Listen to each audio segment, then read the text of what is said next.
Hey, Peewee here. Hey, thanks for tuning in to Living in Liberty with Peewee. On the intro of the video, the handful of photos that you saw there and some video footage, you can tell I was at a golf course. Here last weekend, we were in Cincinnati, Ohio. We were up there visiting some family. And I was at the Mill Golf Course. Our son-in-law, Austin, he is the assistant superintendent there. And so he was working that Saturday morning early. I went over and rode around with him for about an hour and a half on the course, kind of got a tour and kind of watched some of the things that he did. It's a great course. You have the Mill course there, and they also have Meadowlinks. So there's about, I think there's 27 holes total. But then there's also the Meadowlinks Learning Center. You saw maybe a picture of that. You'll see more footage after I get through talking for just a second. There's some really good footage there. But the Mill Golf Course, if you look at the clubhouse and you look at the banquet hall, it's all designed to look like an old mill. In fact, on that property years and years ago, there was a mill. And so there's a couple of photos there that show some of the history of the area and of the mill that existed there. And so they built the clubhouse with this mill type theme, and it looks great. It's rustic looking. The banquet hall, listen, it seats a lot of people. Beautiful deck as you go out that overlooks the golf course. Just a wonderful place, a wonderful venue there, but a great golf course. And we drove around, saw a lot of footage there. And one of the things that you'll see on this video, as far as some of the awards that they've gotten, the Meadowlinks Learning Center, that driving range, listen, it has an area for not just putting, but chipping, and also an area for long distance driving. There's a place for your short game, your intermediate game, whatever it is. I mean, we're talking about dozens and dozens of people can be practicing at the same time. There are golf pros that give lessons there. They can do that under a cover. If it's raining, you can have all these different things happening at once. In fact, some of the awards, they were, I think in 1998, it says that they were Sports Illustrated's Driving Range of the Year, which is amazing. 2006, they got an award for being one of the top 100 driving ranges in the country, which is a huge, huge award. And really, pictures don't do it service, but if you were to drive around that learning center, that driving range, you will be impressed. I mean, totally impressed there. Some of the video footage there, you saw my son-in-law Austin changing the pin location on a hole. Maybe you're a golfer and you've never seen how they do that, or maybe you're someone that's just wondered how in the world they change these holes, what's the process. You can see that it took Austin all of about probably 3 or 4 minutes to do that. Of course, he does it every day or every week, so it's something that's routine for him. I'd be nervous doing that, but it was interesting to see how they take that hole and cut out a new hole and take it and put it inside the old hole, and how they move that around. They put something in the bottom. They care for the green very well, but it's just neat. It's just a wonderful process there. Hopefully that it was interesting to you. But you take a look at that facility. It's wonderful. You can practice there. You can play golf there.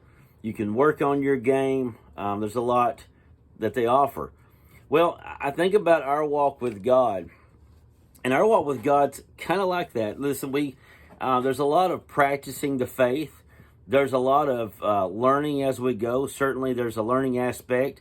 As a Christian, you and I should always be working on maybe not our putting and chipping, and maybe not our driving, but we should be working on our life and how we live and how we operate. Not in a legalistic way, but in a way that's just allowing God to shape our lives, being interested in the process, and also being willing to learn as we go. I think with golfers, your better golfers continue to practice. They continue to learn. It doesn't matter how good they get. They still practice. They still need to go out to the driving range and work on their game. I'm afraid that many Christians, that we don't work on our game too much. We sort of think we've arrived. I'm hoping that that's not true, but after pastoring over 20-something years, I can tell you that we coast a lot when we actually need to hit the range. Now, at a golf course like the Mill or Meadowlinks there, you know, when you pull up, you could, let's say it's a day where they're not swamped, which they're busy a lot. Let's say you've got a choice to make. You're thinking, I can either go and play the course and go play the course, or I can go to the learning center and I could practice. And you can make that choice. Both of those are needed. Both of those are fun. And in life, you and I think we're out on the golf course a lot. I think we're trying to walk the course, ride the course. We're just trying to live. And I think we're doing a lot of that without ever going to the driving range to work on our life, to work on our game. And you and I, we know we've got some weaknesses. Listen, when I think about my golf game, my weakness is probably the driving. Hitting the ball off the tee, I've got some kind of mental block. There's times that if I'll just get up there and hit it and keep my head down, I can hit one. But my drive sometimes needs a lot of work. My second shot's not too bad. Around the green, I'm usually pretty good. My putting saves my life almost every time I play golf. But you know, I always need to work on something. And it seems like this. Seems like if I work on my drive and I get that drive working really good off the tee, next thing you know, my short game's a little weak. Golf always requires work on our game. The Christian walk, I'm afraid that we just think that we've got it. And we rarely go to the driving range. We never, work on things behind the scenes, meaning that we're really diving deep in the Word of God, allowing God to work on our lives. And if we would do that more, we would find that when we do get in the bunker in life and we get in a sand trap, we'll get out of that sand trap a little better, a little easier. We'll say, you know what, I know what to do in this situation. I'm going to trust God in this situation. I'm going to apply the Word of God here or there. And you and I will know what to do when we get on the course or when we get back out into life. And so maybe we need to go to the driving range with our faith a little more and work on our life. Another thing that you do notice, so Austin moved the pin location on that one hole. And so, and here's the thing about golf courses, there's always obstacles, there's always challenges. Well, Austin moves the pin location, so this is the way that works. So you get used to a certain hole. Let's say you played there earlier in the week and the pin location was the back left, and then the next day you go, it's like it's right front, and it changed on you. Listen, life's like that too. Just when you get used to something, life changes. There's always a need to adjust. Life changes all the time.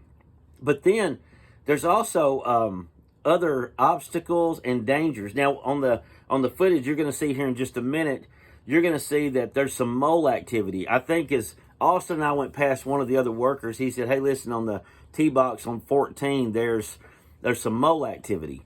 And so Austin and I drove by there, we get out and we go up to the tee box, and sure enough, there's been a mole there, and you'll see a little bit of that footage. We watched for him to move, and we never did see him. We were going to try to get him, but never saw him move, so they'll have to work on that. On a golf course, allowing a mole to get too much ground is devastating. Well, in your walk with God, allowing the enemy to get too much of a foothold, he'll mess things up. Allowing your flesh to get too much of a foothold in your life, it will mess things up. You have to be proactive about stopping that. So back to the golf course, we looked for that mole and we didn't see him, but I'm sure this past week they've probably found him and remedied that mole. Also in the video, you're going to see in just a moment that there was a coyote. Now listen, that golf course, the Mill course and Meadowlinks, is in the city, but it's a large golf course and it's surrounded by neighborhoods. But now when you're playing golf there, you don't see any houses, but something like a coyote and deer, they can live in and around that golf course and be undisturbed for the most part. Well, there was a coyote, and Austin says he sees them all the time on the golf course, especially like early in the morning. So we saw that coyote, and it was probably about 9 o'clock, 9:15 when we saw, or maybe about 8:30, 8:45 when we saw that coyote. And he just stopped and sort of looked at us. He looked at us as if to say, well, what are you going to do about it? You know how animals kind of give you a look. He gave us a look like, so what? And he was so comfortable being in and around the golf course. I guess he knew The coyote probably knew that we weren't going to kill him. If he'd been out on a farm somewhere, he would have probably ran, but he knew that we probably were not going to shoot him or kill him, and we weren't going to attack him. And so the coyote had a little bit of bravery about him. But listen, this is the way the enemy works. The enemy, if you just play defense all the time and you're never a threat to the enemy, and you allow the enemy just to do whatever he wants to do, go where he wants to go as far as how he's working on your life, listen, he may get even more bold. He needs to know that you're a threat. I would say that coyote back on the golf course, if we had taken a shot at him with a 22 or something, I don't know, I would say that he probably would think twice the next time before he just went out in the open. But anyhow, that was a coyote. Maybe it was Wile Coyote, and maybe he was there looking for the Roadrunner. I'm not sure. Hey, listen, this is Living in Liberty with Peewee today. Just some interesting golf footage. Hope you enjoyed the pin location changing on that hole as Austin moved that hole from one place to another. The learning center there is something to see. The pictures don't do it justice. The golf course is the same way. Amazing place. I'm thankful for Austin giving me a quick tour that morning. But anyhow, Living in Liberty with Peewee. Hope this video blessed you this day. Listen, if these videos are a blessing to you, hit the subscribe button so that you can get this content when I put it out there. But also hit the like and ring the bell. Listen, it helps push these videos out so I can share the word of God with other people. Hey, thanks for tuning in. Anyhow, check out this footage. You'll see the mole activity, and you'll see this coyote and some other photos. Anyhow, thanks for tuning in. Take care.